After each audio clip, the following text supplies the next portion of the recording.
Bom dia. Eu quero saber quem fica com a placa do tempo, que eu já me perdi, que eu sou a pessoa... Ah, tá bom. Então, muito obrigada ao convite, muito obrigada a todos por estarem aqui numa segunda-feira, graças a Deus, ensolarada, mas... Sexta-feira, desculpa, ensolarada. Mas eu tô nervosa. Mas com um assunto, né, que pra muita gente, assim, não vou sair de casa nem no meio do dia pra falar sobre morte, ainda mais numa sexta de manhã. Então, muito obrigada por vocês estarem aqui.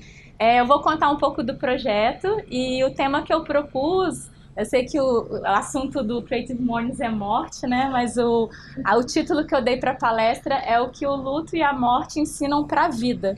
Então, eu vou contar um pouco do projeto, vamos falar sobre o luto, mas depois eu vou puxar alguns dos aprendizados que a gente teve nessa jornada para a gente falar sobre vida. Estamos todos aqui vivos, né?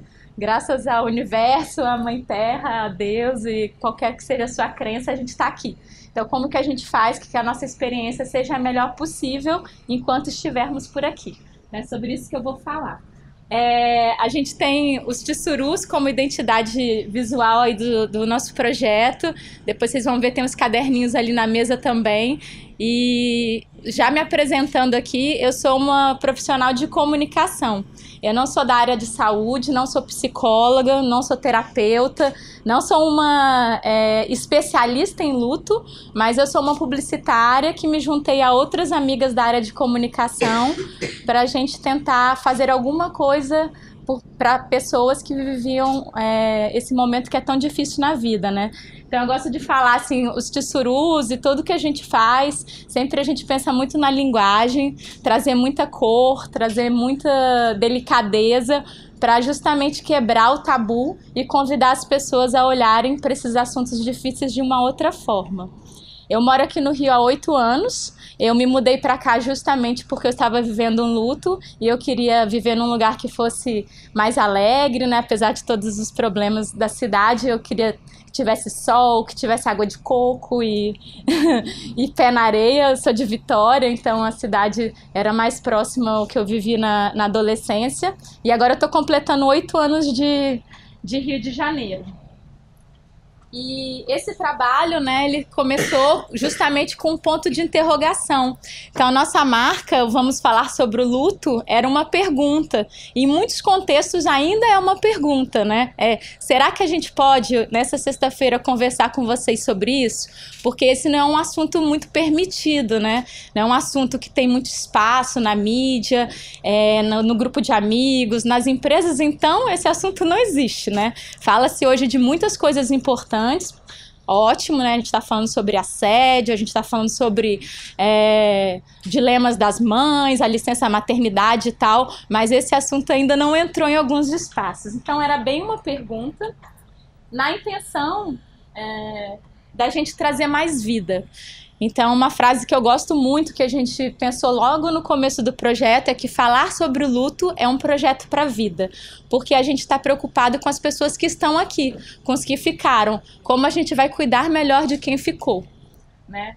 E eu realizo esse trabalho com muito amor, com seis amigas, todas elas vivem em São Paulo, onde eu vivia anteriormente, antes das minhas perdas, e todas elas passaram também por uma situação de perda. Então, são situações difíceis, algumas perderam filhos, pais, eu perdi a minha mãe e o meu companheiro no mesmo ano, né? Minha mãe teve câncer e o Léo faleceu naquele acidente da Air France, do voo que saiu aqui do Rio de Janeiro, e isso aconteceu em 364 dias. E assim como eu, as minhas amigas também tiveram experiências muito marcantes que fixaram um ponto cinza no nosso calendário. Que a gente fala que tem as nossas vidas antes desses acontecimentos e depois, né? E o depois não necessariamente é ruim, por um tempo sim, mas também tem vários ganhos, várias coisas que a gente aprende. Eu queria fazer uma pergunta para entender também um pouco de vocês. Quem já ouviu falar do projeto? Tá. E quem aqui já viveu, sente que, né, isso é de cada um e tal, não sou eu quem vou falar, mas que teve uma perda de alguém muito próximo e sente que viveu um período de luto ou está vivendo? Tá, legal. Então eu vou passar aqui rapidamente pelo projeto e a gente vai falar mais sobre o luto e a vida, né? Então, como eu falei, era uma pergunta no começo, e nós não somos da área de saúde. Nossa formação, nós somos publicitárias, jornalistas, e a mais próxima do tema é a Gisela, que fez o Creative Morning de São Paulo, que ela tem um cemitério, mas isso não foi algo que... Ela, verdade, ela era prima do Léo, o meu noivo, e nós éramos muito amigas, e a gente, foi uma das ideias, né, foi conversando com a Gisela fazer isso. Mas ela vivia, né, tem uma situação, uma família que tem um cemitério, mas ela não tinha um envolvimento, e ela fala que mudou completamente a vida dela quando o Léo faleceu, né? Então ela também passou por essa mudança. Mas a gente tinha essa pergunta e a gente resolveu começar fazendo uma pesquisa. Então, a nossa primeira ação, muito simples, foi colocar um formulário no site e divulgar nas nossas redes sociais. A gente não queria desenvolver nada a partir das nossas experiências, a gente queria escutar outras pessoas. Então, a gente colocou esse formulário, que era, a gente está fazendo uma pesquisa e a gente quer saber, você já viveu o luto? Conte pra gente como foi. Isso é uma pesquisa. E a gente colocou só nos nossos Facebooks, 7 mulheres colocando no Facebook esse convite, né?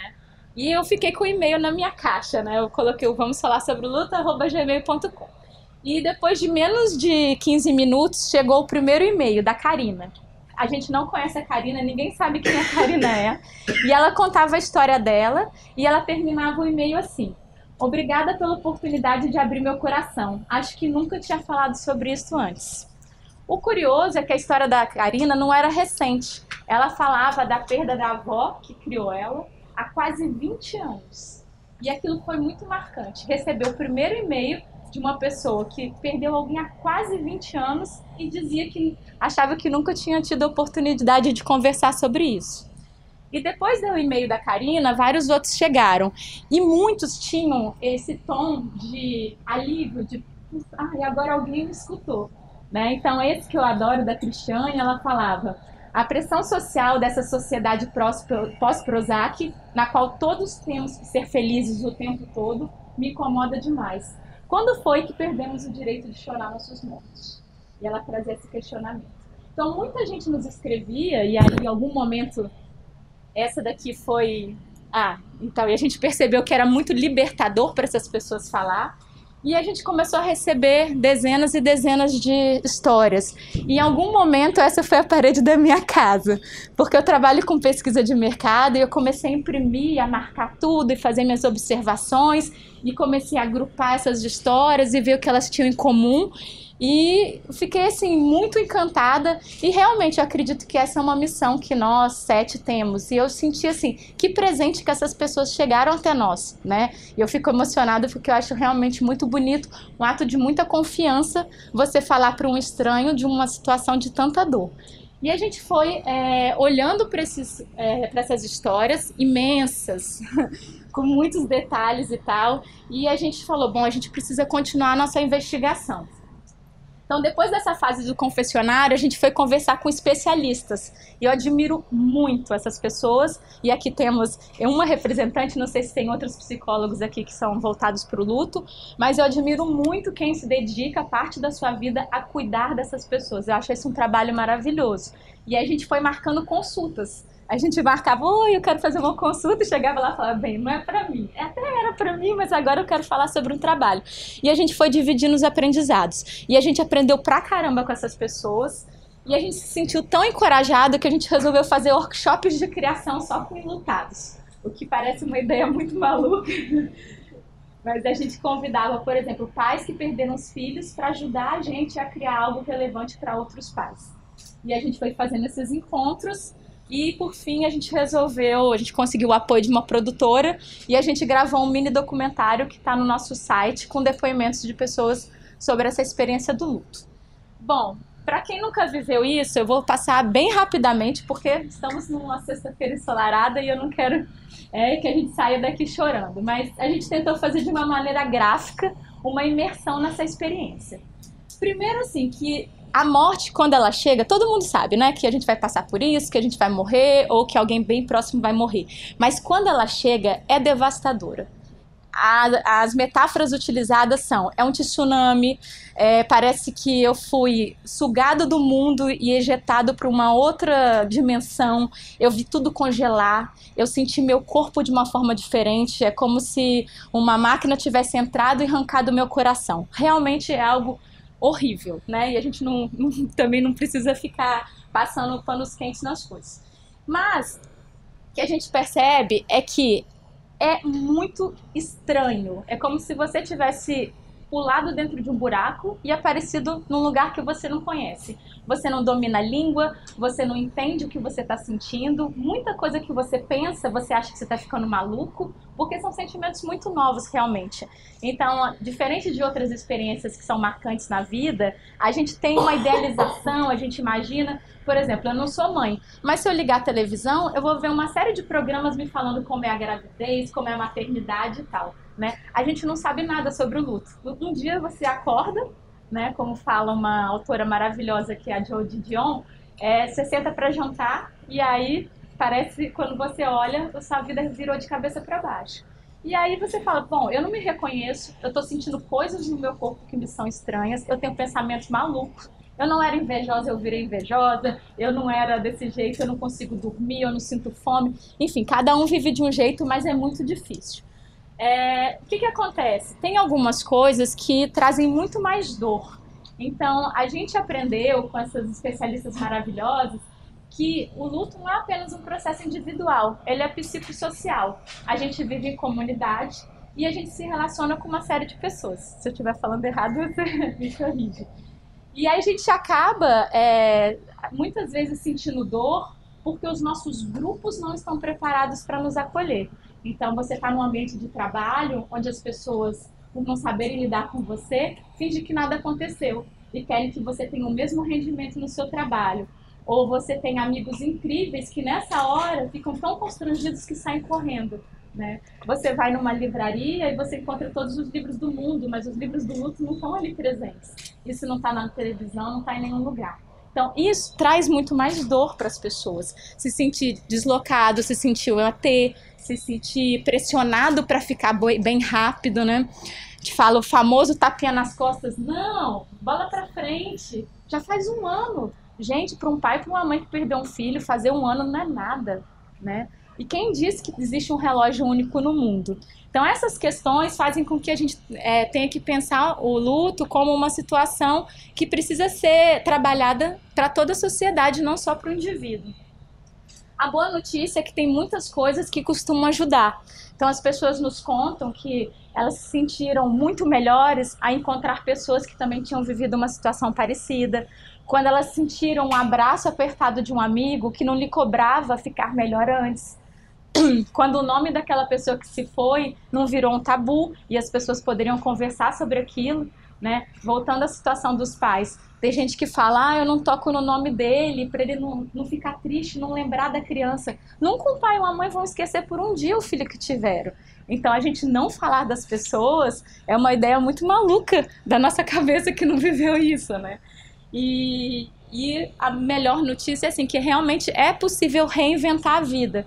A vida nunca vai ser igual, mas a gente pode entrar nessa caverna e encontrar uma outra porta, né? A gente nunca vai sair pela mesma porta que a gente entrou, mas a gente pode encontrar uma outra e sair deste momento que a gente não consegue enxergar mais nada, sair com uma mochila com coisas boas que a gente pode levar para a vida, né? Repensar os nossos valores, o jeito que a gente lida com as pessoas, o quão presente a gente está nas situações, se a gente realmente está aproveitando a dádiva, né, de cada momento que a gente tem aqui para fazer alguma coisa bacana, e isso é muito legal.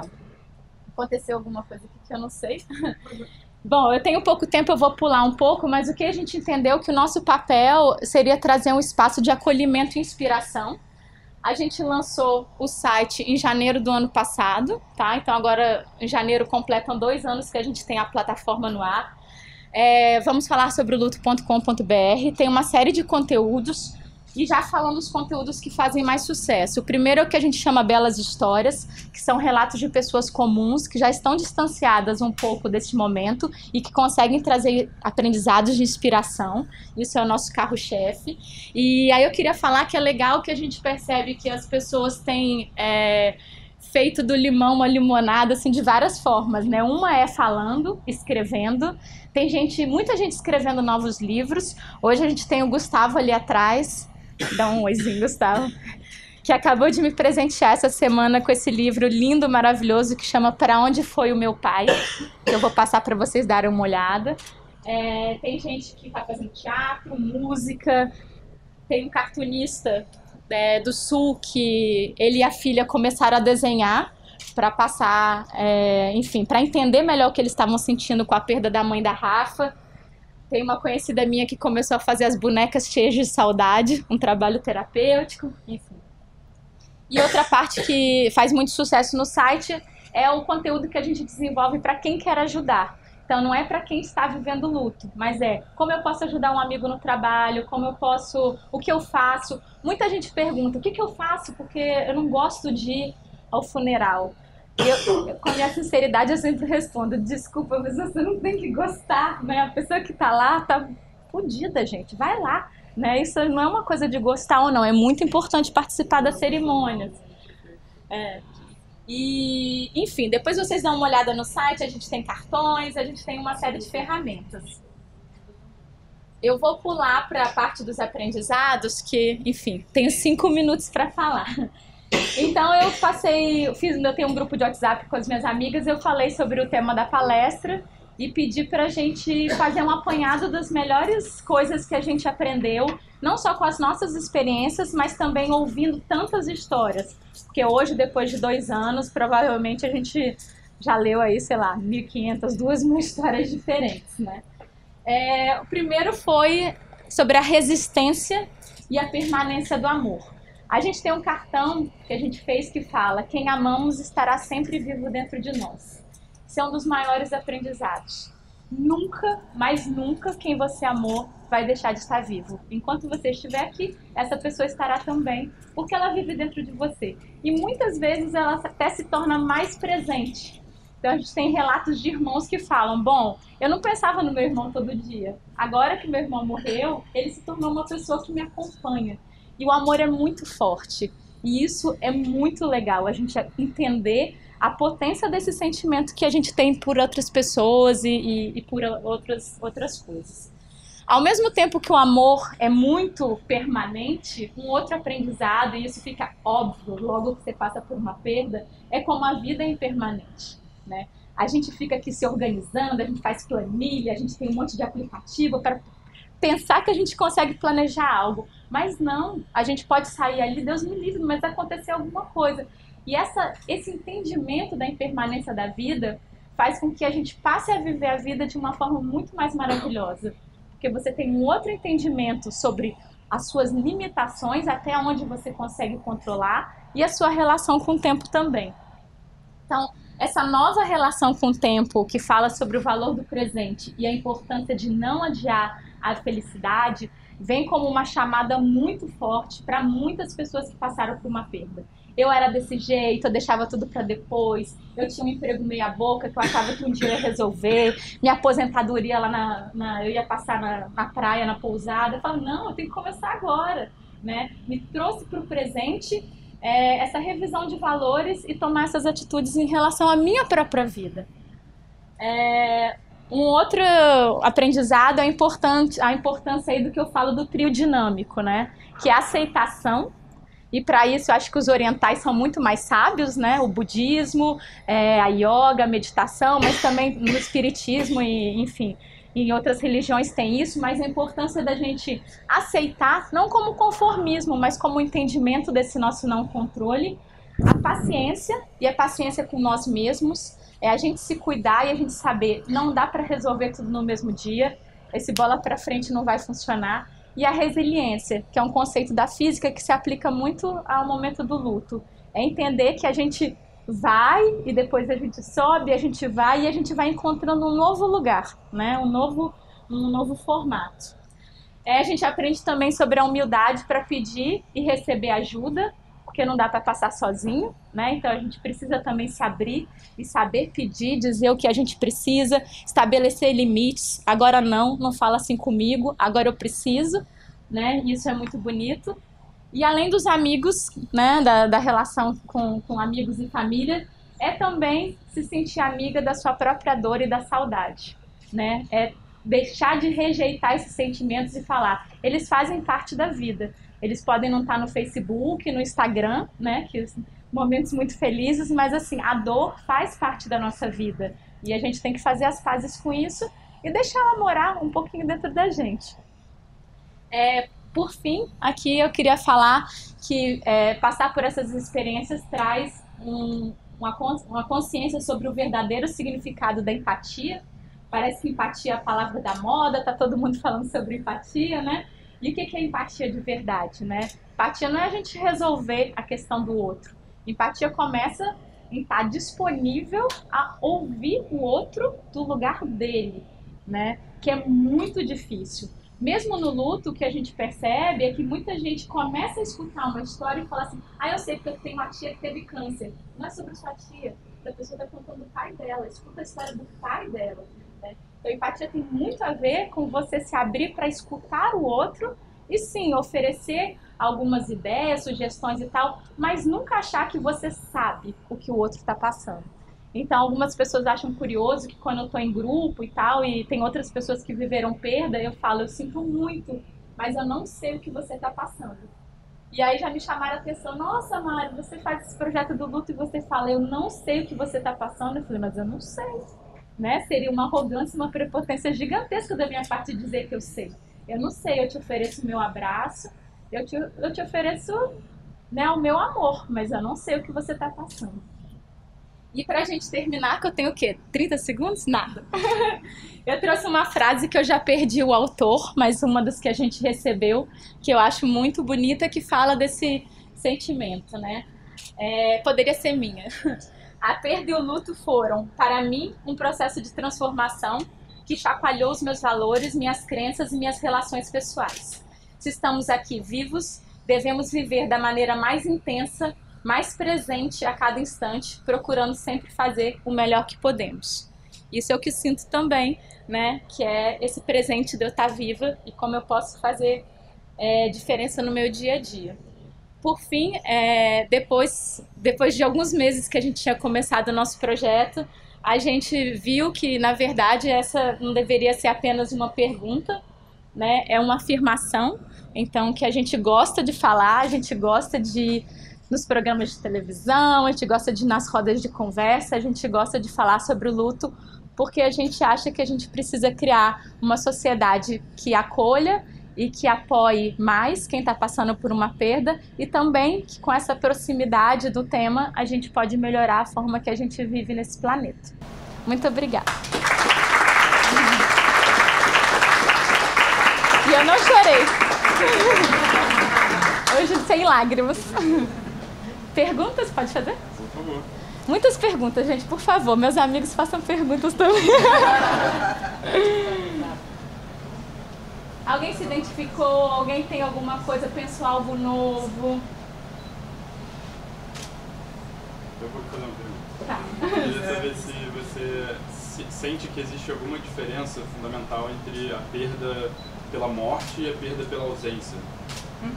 A gente estava conversando no começo, assim, nosso projeto é muito focado nas perdas devido à morte, né? Existem outras perdas, é até interessante, né, pensar que terapeutas do luto também trabalham, como o divórcio, como uma ausência, né, como outro tipo de perda, e a gente tem perdas diariamente, a gente envelhece, né, mas o nosso trabalho, pela nossa motivação, porque a gente viveu as nossas perdas físicas, assim, materiais, a gente acaba falando sobre isso, então não tenho nem conhecimento para falar de outras perdas.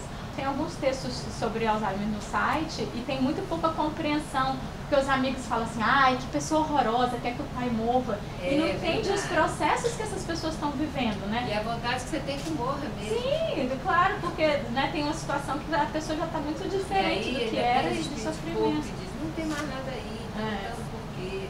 Entendeu? Então, Vazio, a casca, entendeu? Uma coisa interessante, assim, essa história do julgamento, a gente acha que não entra nesse tema, entra pra caramba.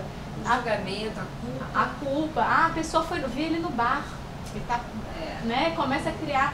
E eu acho que tem uma coisa que é interessante, no começo a gente tinha medo de ter uma página no Facebook, porque falou, nossa, esse momento, né, ódio nas redes sociais, um vai falar que perdeu o marido, a outra vai escrever que você não sabe porque você não perdeu o filho. Mas nunca aconteceu. Querem comparar, né? Então, mas na nossa página, a gente nunca deletou um comentário, nunca ninguém foi grosseiro com o outro, nunca ninguém se comportou de uma maneira, né? Então, eu acho que de alguma forma a gente estabeleceu também uma linguagem. Eu acho que o primeiro luto é esse. A pessoa que você conheceu não está mais lá. Esse é o grande luto. O luto de você saber que a sua mãe não é mais a sua mãe. É outra coisa, é outra pessoa. E você está cuidando, mas... Acho que ela tem uma pergunta. Você levantou a mão? Você estava assim. Não. Sim. Pegando uma pergunta com ela, eu vivi algo semelhante. Minha mãe não teve Alzheimer. Minha mãe teve uma sequência de AVCs, né? Em uma das internações dela, eu vi que ele estava, a enfermeira chegou perto dela, estava junto, e ela virou-se para minha mãe, para ver o quanto ela estava ainda lúcida, perguntou quem é ela, e apontou para mim. E a minha mãe falou com maior clareza, achando que estava dando a resposta mais certa de mim. Ela é minha mãe. Eu entendo de que ponto ela falava, mas naquele ponto eu entendi que eu perdi a minha mãe. Porque nela eu estava invertida, eu passei a ser a mãe dela. E ela não estava utilizando uma metáfora, ela realmente naquele momento estava vivendo a mãe. E eu entendo que ela fala que assim, eu fiquei um pouquinho, depois eu saí e chorei um monte. Porque naquele momento foi a primeira vez que eu perdi a minha mãe. Depois, anos depois, eu a perdi efetivamente quando ela faleceu. Mas foi quando eu me dei conta dessa perda da mãe. Você queria falar? Eu acho muito interessante quando você comentou de alguns relatos que você recebeu falando de sensações físicas, sensações psíquicas. Eu achei muito interessante, assim, parece que veio uma máquina de dentro de mim, sabe? Eu só se você pudesse falar um pouco mais sobre isso, essas exemplificações que te chamaram a atenção. Então, vem muito assim, a notícia da morte, o enterro, e a parte mais dramática no enterro é realmente quando o caixão desce, né? Então tem muitos relatos que falam dessas experiências assim, de falar que sentiu uma dor, que tinham rasgado o meu corpo, o meu coração foi puxado e tal. Agora a gente tem um outro texto, e tudo isso é investigação, tá? Porque a gente entrevista profissionais, a gente escreve e tal. Tem um outro texto no site que fala sobre impactos físicos na saúde mesmo dos enlutados. E a gente colocou o post no Facebook e perguntou, alguém sentiu alguma coisa física? E foi um dos posts de maior engajamento. Muita gente que engordou muito ou emagreceu muito, tá? Então tem duas coisas, pessoas que perderam. Ganhei 20 quilos ou fiquei com 45 quilos. Passei a ter ansiedade, dificuldade para dormir, esses mais clássicos. Mas outros até, eu comecei a ter problemas de colesterol, assim, impactos que a gente... Então, assim, tem um texto lá falando sobre isso, mas acho que são duas coisas. Uma coisa a notícia da morte é uma experiência física, né? A experiência física é você receber aquela notícia e outra coisa durante o luto você sente coisas que são diferentes mesmo. Uma coisa que é bem importante é a história da dificuldade de concentração, né? Quando a gente fez as oficinas de criação, tinha uma menina que tinha sido demitida do trabalho. Enfim, a mãe dela tinha falecido e tal, porque ela tinha errado algumas planilhas, e até a Cristiane que escrevia isso. E ela falava assim, gente, assim, será que a gente deve ser avaliado no trabalho da mesma forma, depois que a gente volta de uma experiência dessa, né? Um mês depois que sua mãe morreu, você vai ser o mesmo funcionário, né? Então, eu acho que tem é realmente uma falta de informação para as pessoas entenderem. E também entender que não é porque um dia você está produzindo super bem, porque tem gente que tem essa reação, vai para o trabalho, quer trabalhar muito, muito, muito, muito. E aí na semana que vem tem que pedir uma licença médica porque já não consegue mais, né? Então é muito essa história da montanha-russa mesmo. Você quer falar mais, Bernardo?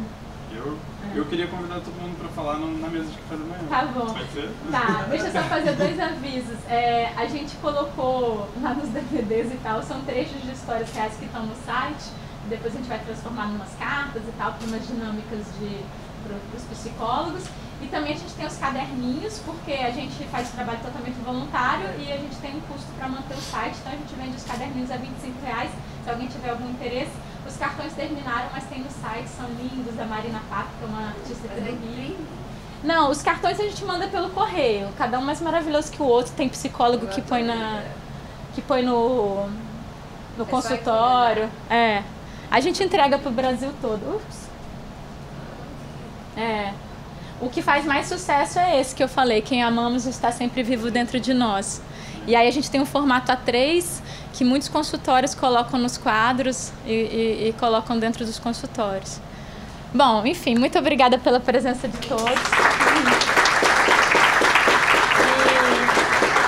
E quem tiver dicas, perguntas e tal, a gente fala ali na... Eu sempre termino falando que é uma pena que a gente não possa ficar sempre o dia inteiro conversando e falando. Realmente, cada Creative Mornings traz um tema forte, assim, importante.